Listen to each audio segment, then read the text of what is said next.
If you have a big Excel file, sorting and filtering helps you make sense of it. Filtering narrows down the rows, and sorting puts them in a useful order. And now they're one of those things to delete your data.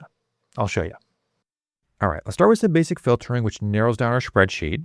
So select any cell with information, then go to the Data tab and click on this Filter button. And maybe we want to start by only looking at tickets with a higher critical priority. So I'll just select those from this dropdown. And again, this doesn't delete data, it just hides some of it from our view.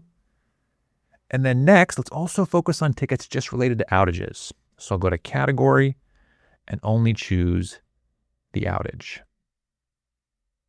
Also, maybe we only want to see tickets that were at banks where that was the customer.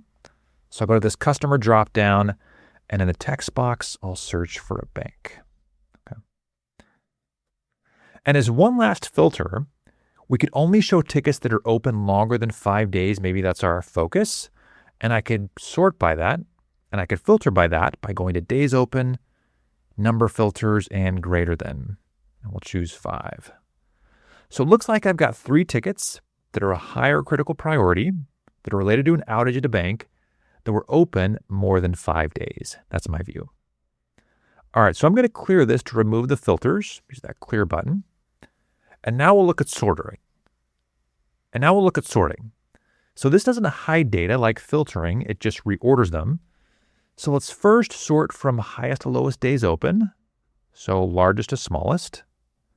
We want to see tickets at the top that were open the longest. But if we want to sort by multiple columns at the same time, we can't use these drop downs.